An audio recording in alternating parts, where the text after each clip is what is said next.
Welcome to an incomplete guide to world domination, a podcast by creators for creators, because together we can take over the world. I am your host, Brianna Toiber.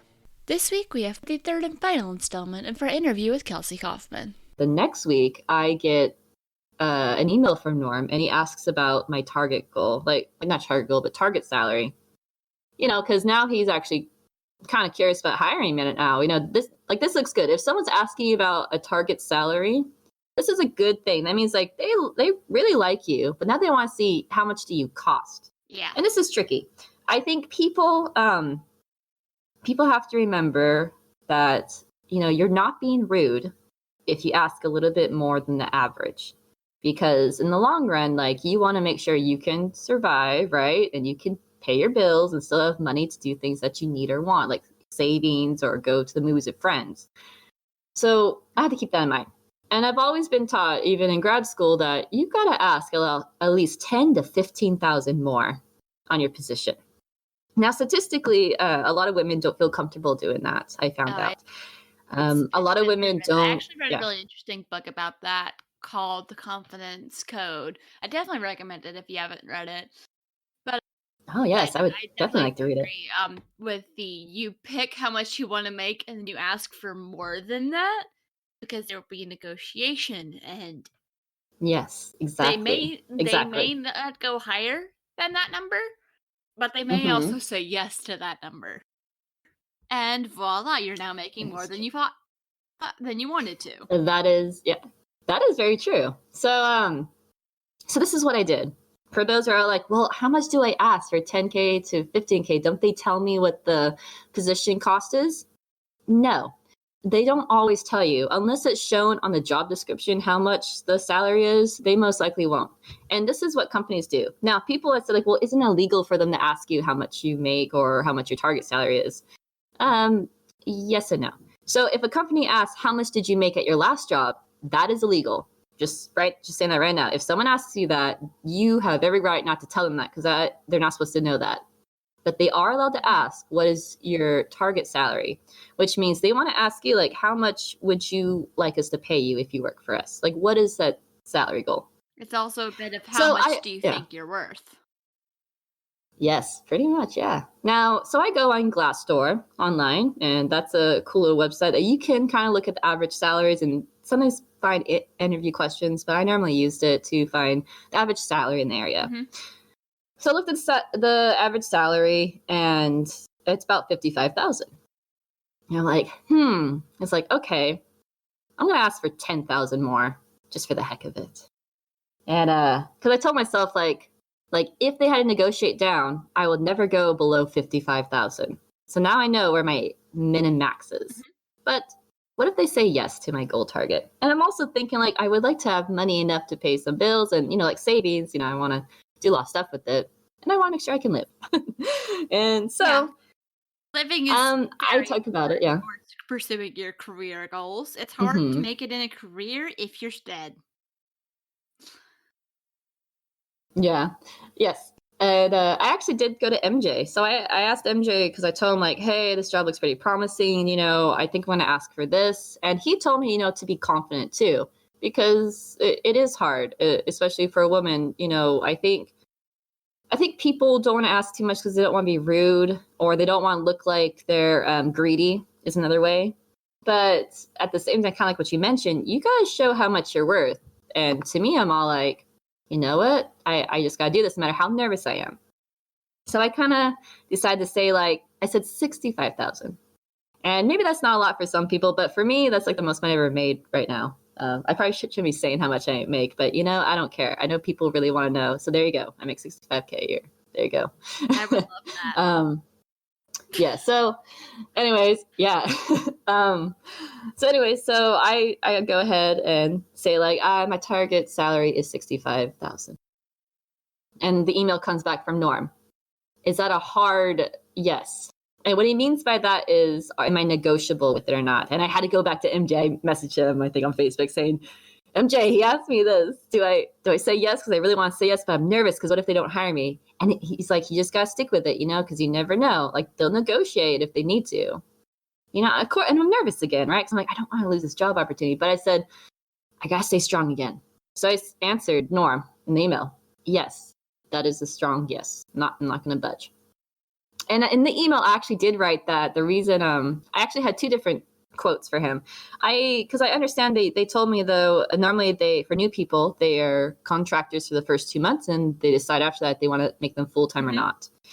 So I give them two options. On the contract option, my hourly rate was a little bit higher purposely because in my head I'm like, if I'm fired or if I shouldn't say fired, but if I'm not continued as a contractor, I can make sure I have some little bit of money saved on the side. Yeah. But if I'm salary, I made sure on salary though it would equate to 65,000, like how much the hour would be. So that way it looked like I was a little cheaper on salary, which would make me, if you make me full time, I'm a little bit, it's a lot cheaper for the company and still enough money for me. So I gave Norm that, and then I get the email back, and they accepted the terms. They actually said yes to the 65,000 for the salary, and they sent me the work paper to sign for full time, and I was ecstatic. And they said, "When can you work?" I said, "I can work next week, like soon as on Monday." And they're like, "How about you come in on March 6th?" And I think that was a Wednesday, actually. Yeah, I think it was because it was Ash Wednesday. I don't know if anyone's Catholic, but I remember that. Probably. That was pretty cool. Yeah, probably. Unfortunately, the stats Libsyn provides does not include the religious beliefs of my listeners, but probably. That's probably. So I remember that it was March 6th was my first hiring date, and I pretty much went on projects with Norm. So you did ask me earlier about what did I do at Other Ocean, like past feature projects? Like what's some of the stuff that you're working on now or have worked on recently? Yes. Okay. So the first video game I worked on at Other Ocean was Medieval. They were in it for a couple of years for production, and we worked. Sony was our publisher. It was very, very fun experience. Norm, because he was known as the art manager, which is very interesting. So you can, your full title might be something at the company, but based on what you do on the project, the title could change. So for Medieval, I was not known as an associate producer. Other Ocean I am, but on Medieval I was known as the assistant art manager because the art manager is Norm, and I was Norm's AP, and I assisted him where it was needed. Yeah, that makes sense. And I did play that game a lot, like a QA 101. You keep playing those levels over and over to double check, is the bugs you found or what people have reported good? Is the art in that the artists put in so they did? Is that actually in the game? I would also check the bosses, right? And I would write design notes to kind of say, like, I would rate it a 1 out of 10, what I like and dislike about it. What are some recommendations they can use for the bosses if they need it? And I would, pass it on to the lead designer, which was Glenn. And then Glenn can give it off to the designer that might need to see the bosses, which was Alex. Yeah, so I was curious. I did that. And then, design. Oh yeah, bosses. Boss fights are very interesting in design. So, and then another thing I did, I would do calls with Norm every once in a while, and they're at nighttime, unfortunately. I didn't like that all the time, but it was kind of cool. Mm-hmm. We had to talk with Manila, Philippines, and Madrid, Spain, and they're normally at nights when they're awake. Or sometimes we talk to Madrid, Spain when it's during the daytime for us, and it's nighttime for them. Yeah, because yeah, I think their dinner time is around our 2 or 3 o'clock in the afternoon. Yeah, I have a friend that goes there every summer, so I have to remember when he's there that time zones are a thing. When I'm bugging him at 6, it's like 3 a.m. Oh yeah, it's crazy. The reason I know that. Yeah, so I know with external teams it can get pretty hard at times. We worked with Secret Six, and Norm would do that. He would do calls, I'm not kidding, from Sunday night to Thursday night, every night. And he had 2 to 3 calls with depending on what we had to do in the project. And I would go to some of them, I would listen, I would kind of see what they're doing. And once again, I was not trained as an artist. So the nice thing was Norm didn't mind if I had questions. In fact, he actually loved that I had questions. And so did Mike and other people in the office, because to me personally, I feel like if I don't understand something, if I can't communicate to someone properly, I need to ask questions. And So asking as questions normal, yeah. shows that you care enough to not pretend like you know everything. Yes, I didn't want to pretend that I know something because that'd be really dumb. I do believe like you should be honest, and if you don't understand something, ask. You're not going to look dumb for asking. Mm-hmm. And Other Ocean's been very, very kind enough to, you know, um, let me kind of grow as a producer and designer too. They love that I know different disciplines, so it works for a lot of their projects, which is why I was a big fit for them. Mm-hmm. So I would ask Nora about some questions on the art. I would also ask Emily some of the art terminology that she was giving out because I wanted to make sure I understood correctly. And I started taking the notes at all the production meetings. No one asked me to. I just kind of decided to do it. I was like, all right, what can I do? So I was like, I'm just going to take notes for the heck of it. And which is pretty good because people enjoyed my notes because I was very detailed in them. And mind you, I'm writing all this. I'm not typing it because I want to make sure people can hear each other. So I'm writing really, really quickly and messy handwriting. I forgive everyone that sees my messy handwriting when I'm writing fast, but I do type it all up nice and pretty for everyone and I send it off. And I did the thing for all of Norm's meetings, except for the night calls. I don't do the notes for the night calls. That's going to be the other person's job on the other line or in the other country because I'm just there to listen and chat in when I need to. But if it's at Other Ocean, like the daytime, I will take notes to the meetings I go to. Yeah. So I did that a lot, and then I'm sure it was very much appreciated. Oh yeah, people liked it. Everyone worked on so much other projects. It was very interesting, especially someone that is, kind of new to the industry a little bit. I did indie, like it's some indie game dev, but working something that would be considered more AAA studio is pretty big. Even though we're considered a work for hire studio, we do make some games that are AAA, not always indie game style. And Medieval, I would consider is, my opinion, would be considered more AAA. Sony published it. Sony, budgeted it. They worked with us. And that was also fun, too, to kind of work with Sony as well. I had a lot of fun with them. Dude George, from Sony, he cracked me up. He was so passionate about Medieval. And I think the one thing that him and even the other devs and myself agreed was, and to any game project or any game developer out there, the one thing that everyone feels when they make a game is, we don't want to let the fans down. We don't want to let our players down. And we never, ever want to publish something that, is bad or crappy, as some people would say. Yeah. Because, it really means a lot to us. Like, we don't like it when people your baby. feel bad about the game and they hate it. Yeah, it's like a baby. Love it. You want it to be the best baby before you let it loose into the world. Yeah, and people are just so, people don't realize that people have gone into crunch time for the fans and the audience, right? People have, sacrificed their vacation times and, haven't been with their families long enough because we're trying to make a deadline.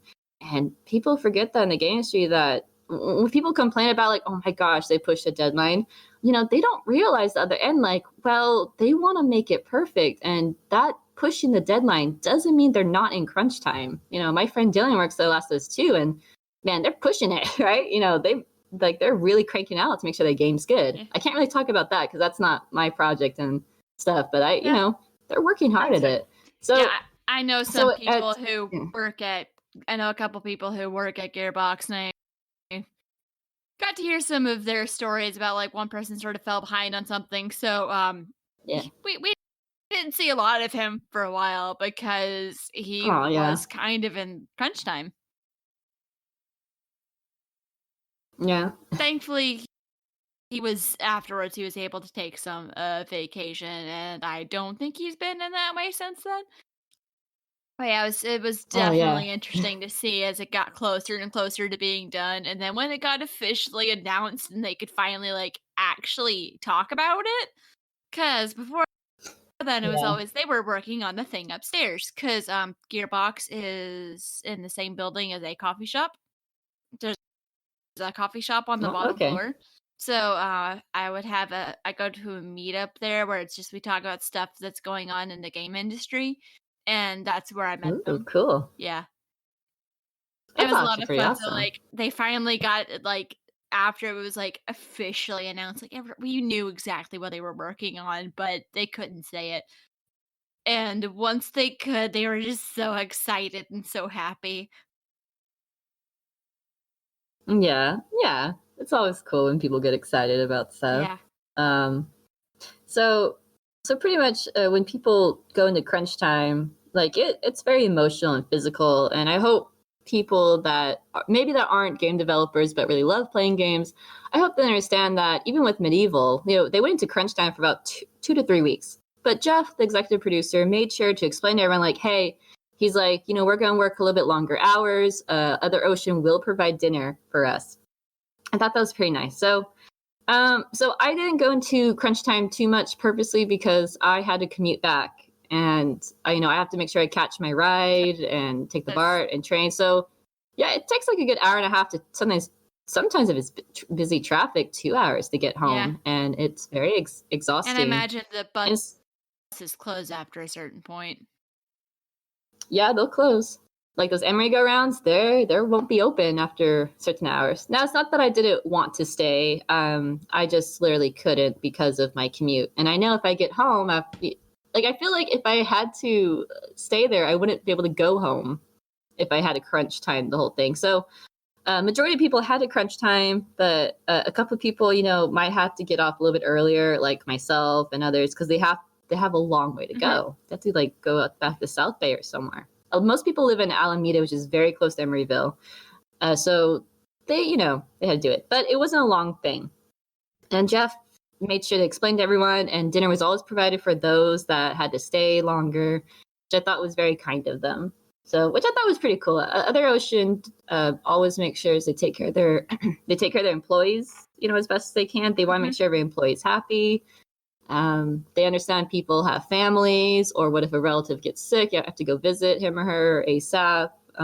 They understand, people commute here, and they're very friendly. You also can bring your dogs, so that was pretty cute. Oh, I love places where you can bring your pets to work.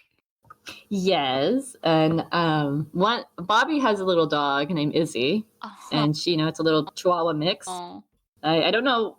I think it's a terrier Chihuahua mix because it's pretty tiny. It looks like a terrier at times, but it has the big ears to me sometimes like a Chihuahua.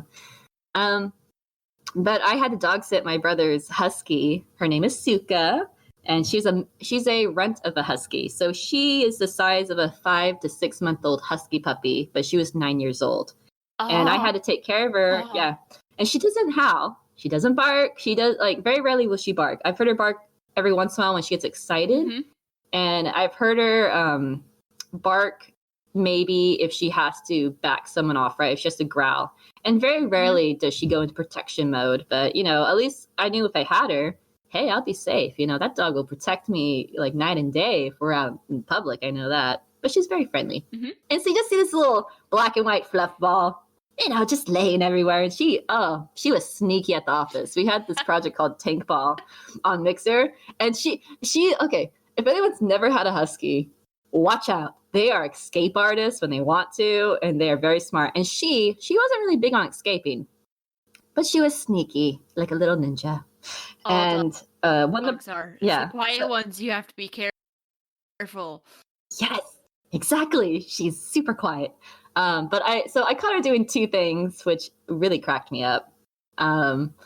So there's this project called Tank Ball at Other Ocean, and it's actually a mixer project where you can play the little tanks on this huge table at work anywhere in the world by clicking the mix play button. And I would sometimes host that the mixer streams on there with some of the people, like my friend Patrick ran it for a while, and then also Dane was the other one that ran it, or Dr. Dane, it's called.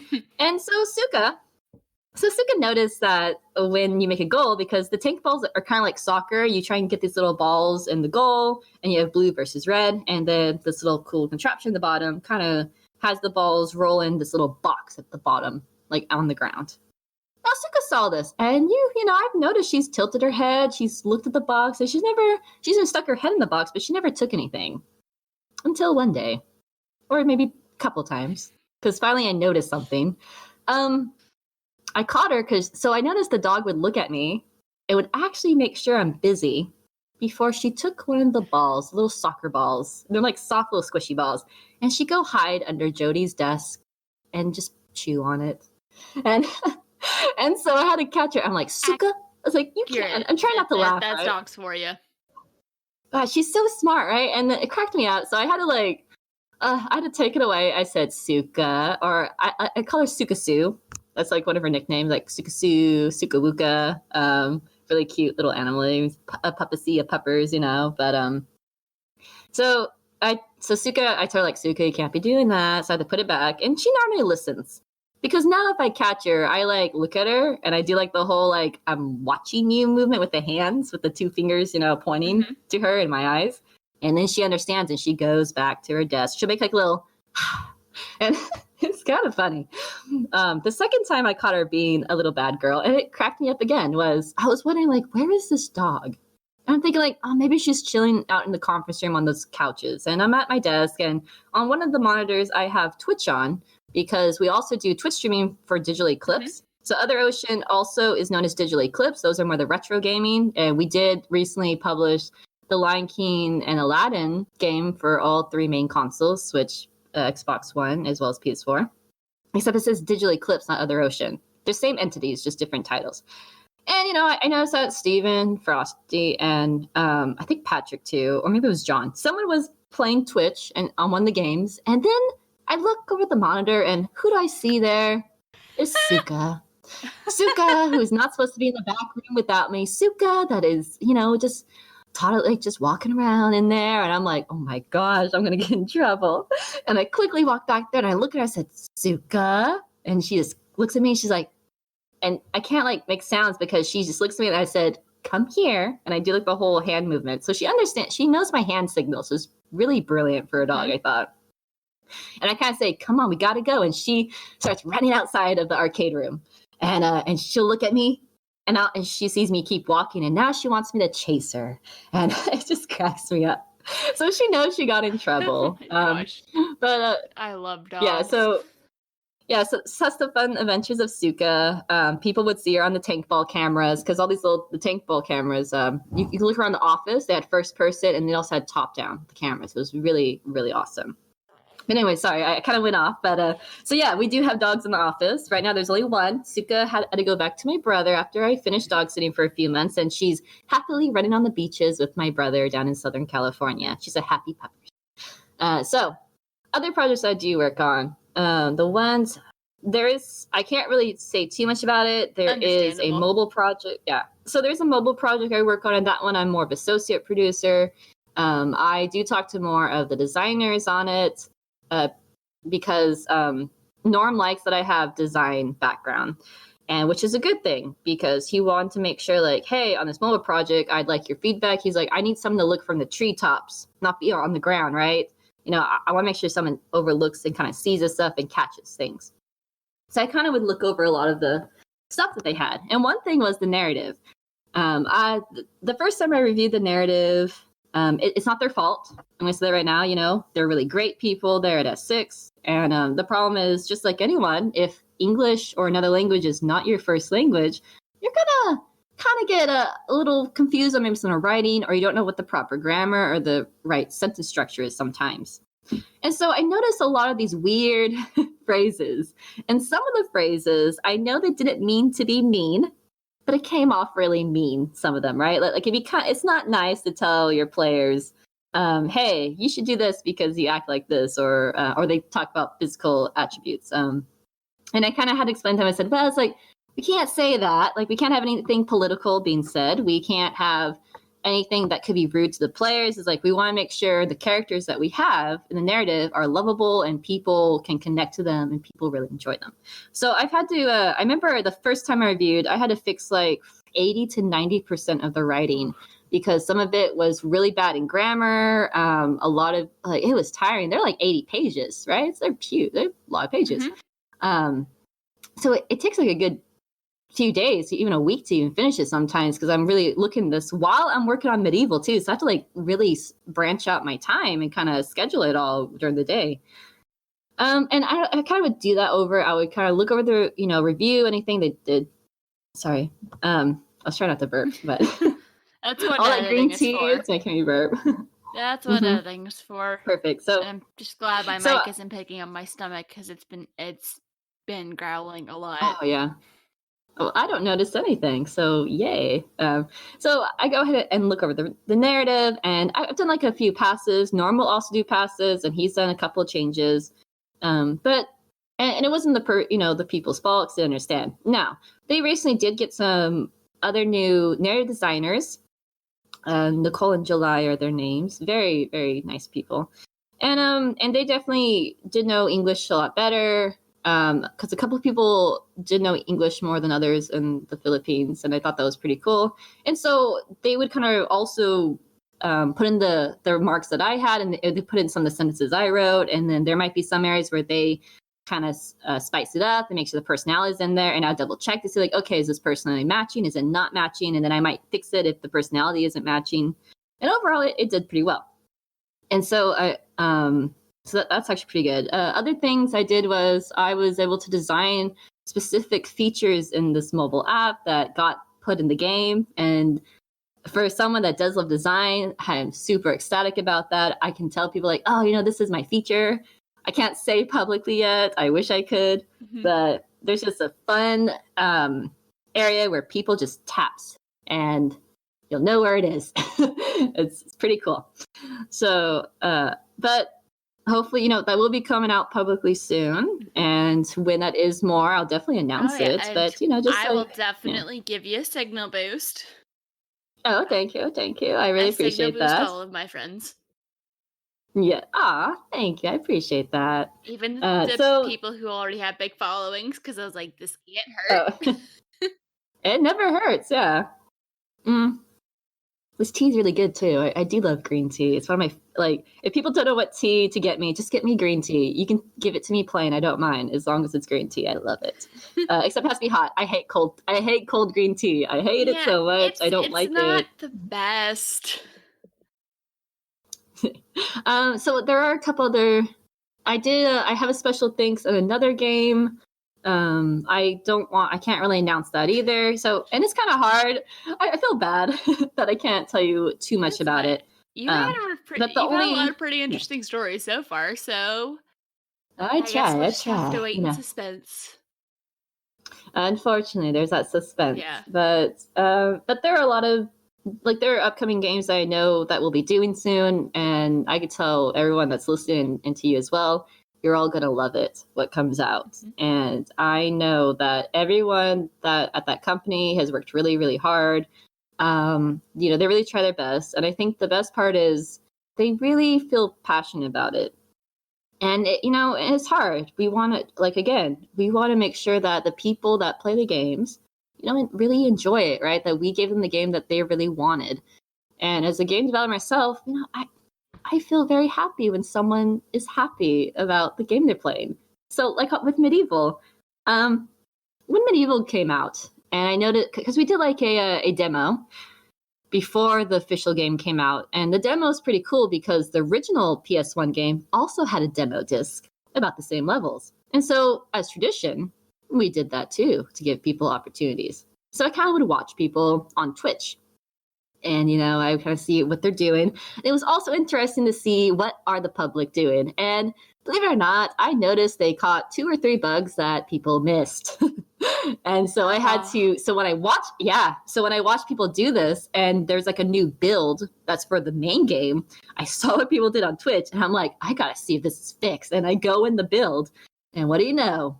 One of the bugs was not fixed. 2 of them were already, but not one. And I actually had to report that saying, hey, this is still going on. I saw it on live streaming. We might need to fix this in the next build. I think I forgot to tell probably the QA people at Sony, little thing in the Slack channels. Mm-hmm. But the fun part was when the Medieval game actually came out. So the original game on the PS1 came out on October 1st, about, I think it was 20 years ago, they said.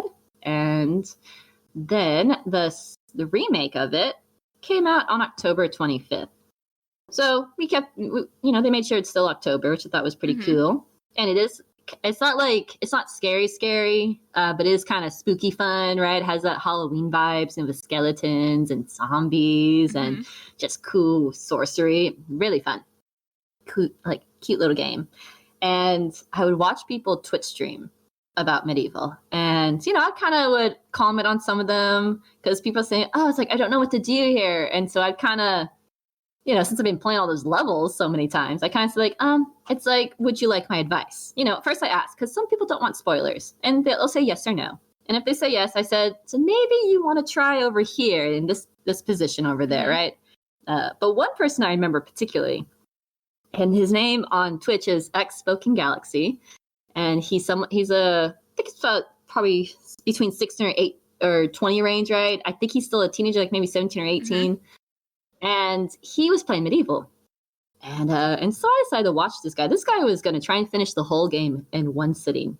That's impressive. I got kind of curious. Yeah, I got pretty curious, right? So I kind of come in when he's a little bit, it's probably around like probably level 4 or 5, I think, at that time. And so I'm watching at my desk. I'm kind of curious to see what's going on. And, I kind of comment a little bit, about kind of help him out when he needs it. And then he would start asking me for help. He's like, hey, Lightning Cloud, do you know what I can do here or there? And I said, are you sure you don't want to try it on your own? He's like, oh, no. He's like, it's okay. You can tell me. So I kind of tell him what to do. And then he commented, like he said on Twitch saying like, wow, you know a lot about this game. Have you already played it? And mind you, it just came out. And so my answer was, yeah, I kind of played it, which wasn't a lie. So it was just kind of funny. Like this guy, I'm watching him play, and it's really cool to see not just him but other streamers get excited for people that have nostalgia, right? Like the thought that people are having so much nostalgia about it, I thought was a cool feeling to see. And I know the other devs loved it too. They love bringing that happiness. And I think the funniest moment was where the Spoken Galaxy, he finished the game. He did it.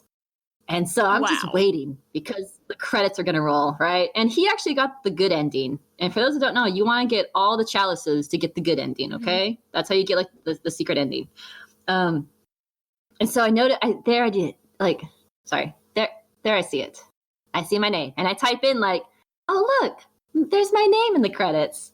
And he reads my comments and you just see him pause. He stops talking and he smiles and looks down because he just realized who has been watching his stream was one of the devs.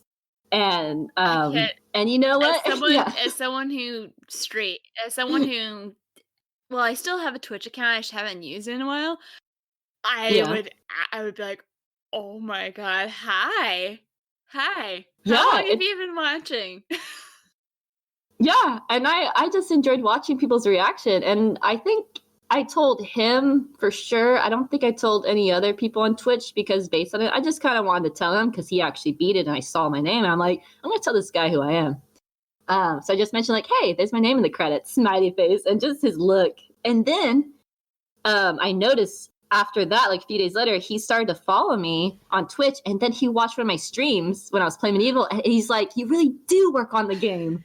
And he was so, like, he wanted to make sure that was true. Because it says in my summary, like, I work at Other Ocean, and so I wasn't lying. It's like, oh, I really do work on it. Yeah. And it was kind of cool. And he follows me on Discord. And, a very, very nice kid, and I kind of check out some of his streams every once in a while when I'm not busy. But, like, that was one of my favorite moments with the whole after Medieval's release and seeing it. It was super cool. And it's also my first console game that I've ever published in the game industry. And that's a huge milestone for me as a gift. So like I talk about my dad and my family a lot because family really means a lot to me. And it was my immediate family that really, supported me and believed me. Yeah, they probably had their doubts every here and there. But when they noticed I was being serious about this, they really took the idea serious too. So for my dad, he was the one that bought me my first video game that I fell in love with, Ocarina of Time from the Zelda series on Nintendo 64 on my 8th birthday. I remember this all. It's still one of the best memories of the whole day. My dad took me out to dinner in my little white dress. It was tradition that my dad would take us out as kids, like up until we were teenagers, after we graduated high school, he would take us to dinner personally. He wanted to make sure every year all the kids on their birthday had a special one-on-one time dinner with him. And he'd take us to any fancy restaurant, right? He would so sweet. Yeah. So, and he didn't have a lot of money, I know, and neither did my mom, but he always made sure he had enough money to take us to any fancy restaurant we wanted, and we'd get anything we want. He just wanted to make sure we had a happy memory with him. And so that also goes with the Zelda game. So for my dad, I gave him a really special gift. I signed the video game Medieval for him. And then I went around the entire office and had everyone that worked on the game sign it for him. And I couldn't get two people's. I couldn't get Alex's and Glenn because they were sick or they're out, unfortunately. But and then for not for Christmas, for his birthday, because his birthday is in October, which I thought was kind of funny. But I had to wait when I come back into Bakersfield because I can't go down every month, right? It's very difficult for me, expensive at times. So next time I saw him, I had this cool gift. And, I wrap it all up and I gave it to him. And I said, Dad, this is a one-in-a-kind gift that no one has, And he opens it and he sees it and he realized it's the video game with all the signatures. And he was really taken aback for it. He was so happy that I thought about this for him because to me, I want something special to show, like, here, Dad, it's like, here's my first video game in the industry. Like, here's my first published game. I want you to have it. And he has it too. He has it still now on the mantle where the fireplace is. That's not being used, by the way. They don't use the fireplace in Bakersfield. You just don't. It's actually not allowed to use the fireplace because of the smog, unfortunately, that much. But he has it with all the pictures, right? And it's just very special. And I thought that was a cool moment with my dad. And then when the game came out, Medieval, my boss, Norm, because I did tell Norm, I'm like, Norm, it's like, it came out, the game's published, it's so exciting. And he's like, yeah, let's go to GameStop. I said, okay, because we're going to buy these video games. Like, we're going to buy Medieval. And so I go, and Norm asks for 2 copies of Medieval. And he says, Kelsey, he's like, this is your first game that's been published in the game industry. I'm going to buy it for you. I'm going to buy your first game for you that you've made. And it was a really touching moment. Like, he's a really cool boss. He's a great mentor. He really helps me out a lot. Like, he'll give me rides to the Caltrain and the BART sometimes to help me out because he knows I walk so much. But like, I thought that was very special. And so I had 2 copies, right? Because you get a free copy no matter what when you're making a game. And so I gave the copy from work to my dad with all the signatures. And the copy that Norm gave me, I kept that for myself because that was special to me. That, it's like this, this person was really, meaningful and kind enough to, make it a special moment for me. I took a picture of it with Suka in the background, like, because she was with me, right? So Suka was there with my first video game. And I wanted to put Suka in the credits, but we couldn't do that. Unfortunately, there would they be couldn't put dogs in the people who credits. would be confused by that. Well, I know. I mean, Toys for Bob did it on Spyro Trilogy, so I'm like, maybe we could do that too, because I've seen other companies, their credits do it. But, it's okay. She was there with me, so that's what matters. And I think those are just really fun times. So Medieval was definitely, I think, my break-in game. It was a very fun experience. Everyone at the office is great. I wish I could tell you a little bit more about the other projects, but I'm not supposed to. I can't go too much detail with it. But we can always come back later. I think we're almost going on 2 hours, so I think might be like time to wrap it up. And any last parting comments you want to make? Let's see. There could be a lot. I would say definitely if you're in the Bay Area, in San Francisco Bay Area on March 18th, 2020, we're going to be holding our Women in Games, or it could be called Women in Gaming. We're still double checking if we want that title or not, for the free conference that we'll be holding. And it's free to anyone, whether you're aspiring indie game dev, AR, VR person, veteran in the game industry, a student, or just someone very enthusiastic about games. You're welcome to come to this conference for free to meet women and allies that are in the game industry to talk about their experiences and what they do and be on panels. And it's going to be so much fun. We're going to do giveaways also. We're going to make sure that it's on Twitch too for those that can't go to San Francisco. Just going to be so much fun. And you're welcome to come too, Brianna, if you like, if you're in the Bay Area around that time. So probably won't be, but I will definitely have to watch part of it on Twitch. I live in Texas. Yes. Oh, that's true. That's true. You do live in Texas. And I guess for those that are trying to break into industry, we all have different backgrounds. And if you're someone like me that kind of came up not really knowing how to use computers, your family couldn't afford all the high tech stuff. And you worked hard, like, you go to school, you work hard, you stay diligent. It's okay. If you really want to be in the game industry and you feel very compassionate about it, yeah, and it's still hard, but you still want it that much, you're doing it right. You're gonna do it. You just have to keep working on it. It's gonna be okay. You'll have your ups and downs, but if you really want it, you'll get it. And that's what I always thought, and that's what I do. Because in my head, this is what I always thought ever since I was a kid. I was like, if he or she can do that, why can't I? And that's the phrase I've used, and look where I am now. Now I make video games, and it's pretty fun. I love that phrase, because kind of one of my goals in life is to build something where people think, well, she did it, why can't I? And that's why I did this podcast, Exactly. so people can have more people to look at and be like, that person did this. If they can do it, I can do that's it a too. huge thing. Yeah. And then I definitely want to thank like my family. Like I do talk about my dad, he was a big influence because he loved video games.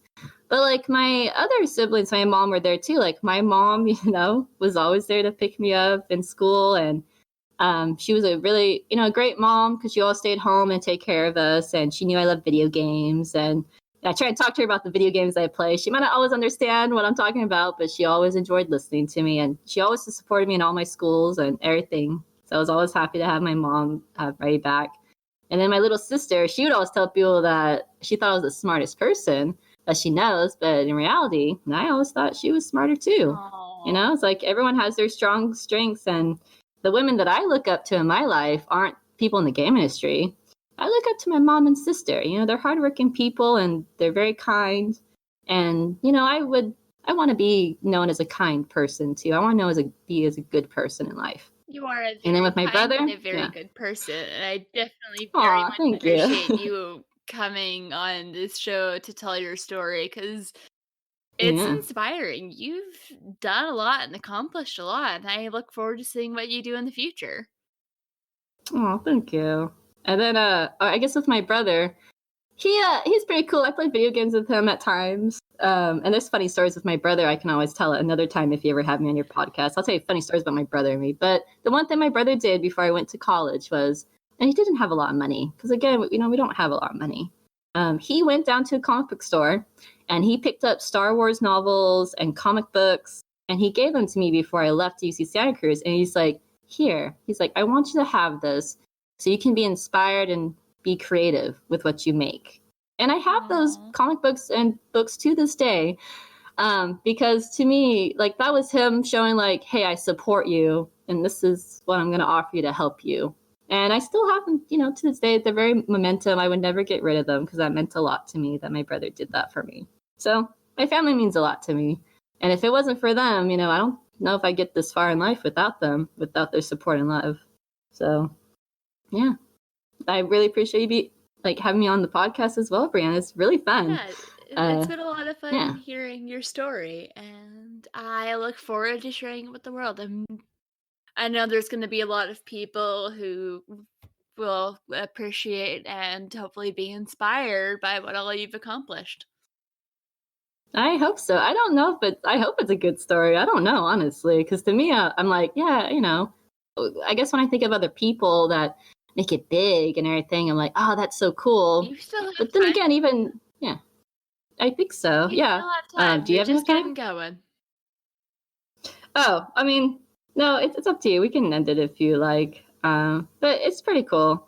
I think a lot of people always look at others, say oh, they're so successful, and we forget to take a step back in our own life and realize you're successful too. Mm-hmm. You just don't realize all the hard work you did to get there. And that's what I kind of have to do this. When I did your podcast, I thought about it, I'm like, wow, I really did do a lot, huh? I guess I don't feel that way, but it's kind of cool. And I hope I did inspire other people to go out and do their dreams like I did. I just followed my dream. I had people contact me and they told me people contact me asking me on Facebook hey, I got inspired to go back to college because of you. I had people that had doubted me in the past and saw what I was doing. It's like, wow, it's like, you really did it. You really accomplished what you went out for. And it's a weird feeling, but I'm happy. I'm glad I chose this career, and I just look forward to the next chapter in this career.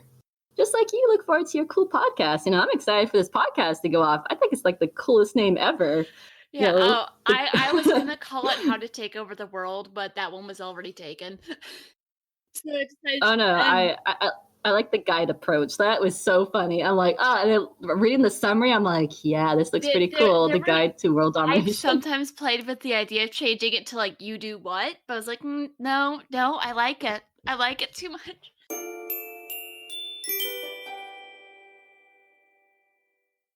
An Incomplete Guide to World Domination is directed and produced by Brianna Toiber as part of Pseudonym Social, a creative podcast network.